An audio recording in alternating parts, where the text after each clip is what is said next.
What's up, y'all? It's Dr. Paul, Liberty Hill Comics and Cards, coming at you with an exciting new project. This one comes to us through somebody I met through Instagram who asked me to work on this book and one other for him. And I told them absolutely I'd be thrilled to do so. So today we're going to do a basic assessment of the book and talk about the game plan to conserve this book for the owner. So, what is it? Why do we care?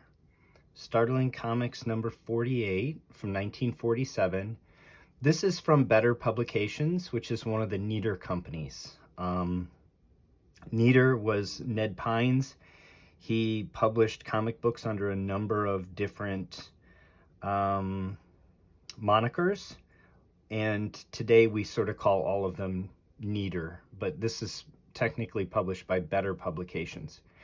This was one of their anthologies, and it ran the gamut of the Golden Age. So it stopped publication prior to the Comics Code implementation, but it started in 1940. So it ran from 40 to 48.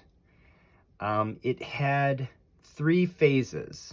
Phase 1, standard pre-war superhero stuff. Think anthologies similar to Action Comics. Phase 2, World War II era. Also pretty standard fare. Lots of superheroes and normal adventurers fighting Axis. Very patriotic.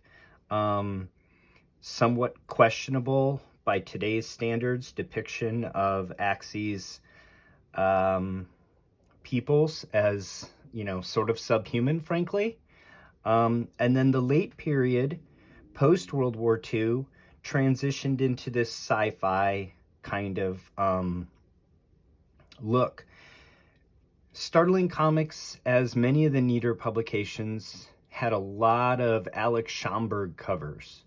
So during the war, they were standard Alex Schomburg like we saw on the Timely publications. Later, he did these beautiful airbrush renditions during the sci-fi period. And in fact, he signed them as Zila when he did this airbrush treatment. The book immediately after this one is very famous, number 48, because it has a robot who's abducted a good girl, and the robot many think is a prototype for Bender from Futurama. That's never been confirmed by Matt Groening, but for that reason, that particular book is in very high demand and sells at a big premium to the rest of the books in this series.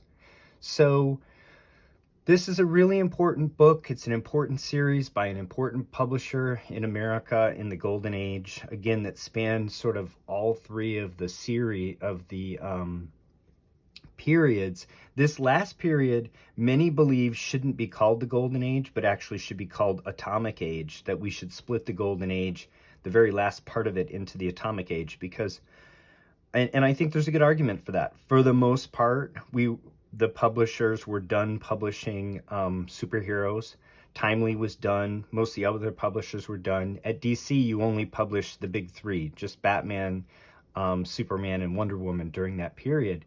So most of the stories were sci-fi related. They were related to the Cold War and the space race and etc.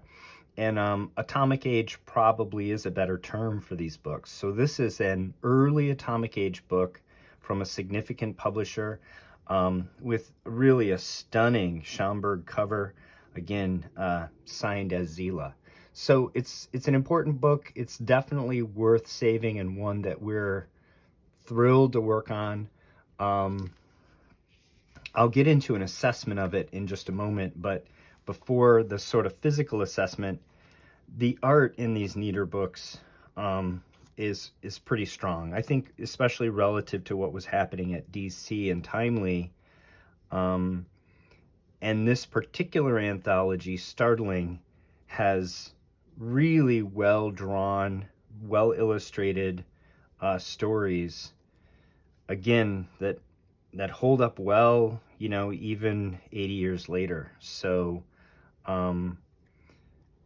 let's go now to a physical assessment of this book.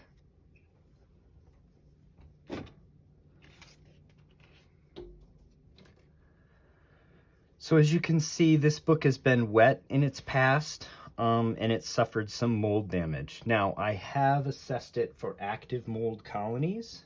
I'll show you how you can do that actually really quickly here. Active mold fluoresces, and there's no fluorescence here, and I've done this throughout the entire book. So we know that there are no active mold cultures here, which obviously is great. If there were, that would be the first thing we would do, would be to disinfect and destroy those active cultures. That aside, it has been wet. It has mold on it. It needs that taken care of, obviously. The interior of the book has also been wet. You can see the staple is rather rusted, and we have evidence on the inside of the book of some mold. We have evidence on the first couple wraps of mold. Right here is prominent. Right here. From here in, I think the interior of the book, as far as I could tell, didn't have any mold. So I think it is confined to the cover and the first 3 wraps, as far as I could tell.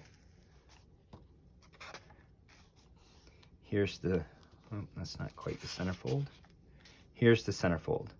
And you can see we have significant rust on the staple. That rust is migrating into the paper here, but has not yet destroyed the paper around that. So we can probably save that. As we look at the back, again, the first couple wraps have some rust. From the back going forward, rather some mold. From the back going forward, it again looks like 3 wraps. Just a little bit of evidence of mold, and then by the time we get to the 4th wrap, maybe just a little bit on the edge.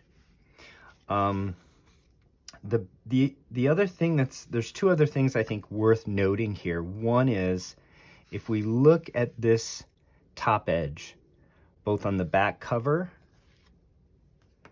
interior, or what's known as the versa in paper conservation circles, the exterior, and the top here and here. If you look at it in side light, you can see this has a different appearance than the rest of the paper. I'm concerned that this paper is what we would call friable, which means not only is it brittle, but that it actually could just crumble. So not break off in pieces, but if it's physically manipulated, just crumble to dust essentially. So I'm concerned about that. I think that there's a potential that we'll lose some of this paper. I do think that that's a reasonable trade-off, because this paper quality is already extremely low, and we can pick up a great deal of, by deacidifying, by cleaning, deacidifying, and buffering and stabilizing all of the paper, we will keep the rest of the paper. And if one of the costs of that is that we may lose some of this, I've discussed it with the owner, and we agree that that's a reasonable potential trade-off. The other thing of a lot of interest here is that this staple, we have 1 staple. Now, that was fairly common during the war when there were rations on steel, and many of the books used 1 staple during the war. However, it was usually pretty close to the center of the book, which would be like here, and this one is up here. This is also very late for staple rationing. This is late 1947, almost 1948. I don't think anybody was actually staple rationing. I've looked into this online. This book, I've seen examples of it with 2 staples. I think that this book was accidentally manufactured with a single staple. So it may in fact be a one of one in terms of surviving books. There are only 50 copies of this book in the census. So this is a very rare book, in addition to being, an important book. So we will need to remove the staple to do the wet cleaning, and we will preserve it if we can. We'll clean it and preserve it, but it's very likely, because it is rusted all the way through, it's very likely that we'll lose that staple just by removing it. It's probably brittle and it will just break apart. So the game plan with this book, the first thing that we need to do is dry clean it. So that's always the first thing you do, even when you're going to wet clean something. The reason why is because solvents just move dirt around. They don't actually pull dirt out. They just make the dirt be able to move, okay? If you have surface dirt and you apply a solvent, it's just as likely to go into the paper as come out of the paper. So we don't want that. So it's always the first thing you do in paper conservation is dry clean, right? So we'll start with our normal tools. We'll start with cotton rounds. We'll move on to erasers, different kinds of tools like that to do some dry cleaning. We're going to take special care for this area right here because it does appear to be friable. Once we're done with dry cleaning, we'll reassess as always, but the plan is to remove the staple and wet clean. So we'll start with the cover, we'll wet clean, then we'll deacidify, and we'll stabilize. Once we've done that, we'll deacidify and stabilize the interior pages, and then we'll reassess how dark these mold stains are, both on the cover and the interior pages. At that point, we may opt to do some bleaching.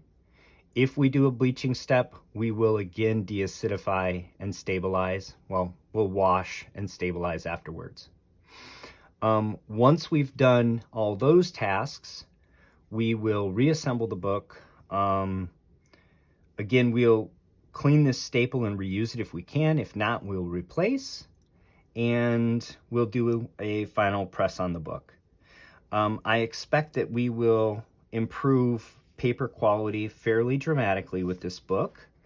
And I think we're going to have a much nicer and frankly, a stable book for the future, most importantly. But I think we're also going to increase value, eye appeal, and just have a better book. We're not going to do anything that couldn't be reversed. We will be in conservation, label if this were to be submitted to CGC.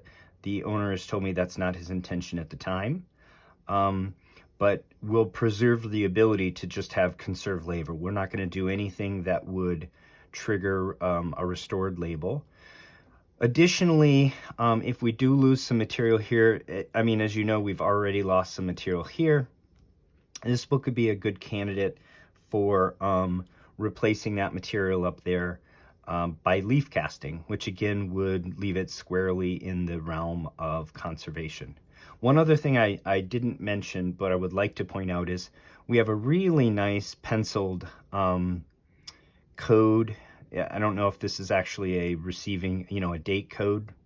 It says C over a 9-3, and then there's an 8. What exactly that code is, could this have been received on September 3rd, perhaps?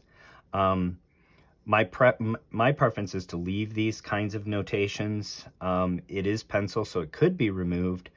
I've discussed it with the owner, and, CGC does not mark down for these kinds of markings, which I think is smart on their part. It is part of the provenance. And so for that reason, our intention is to leave these the way they are, even though, again, it being pencil, those could be removed. And it is, as always, it's a choice. It's a conservation sort of decision, judgment call. So that's the game plan with this book. I'm going to be recording the series, and I'm really looking forward to working on it. I appreciate the owner entrusting me with this treasure, and I hope that the viewers enjoy this process and this journey with me. So enjoy the hunt, and until next time, take care of one another.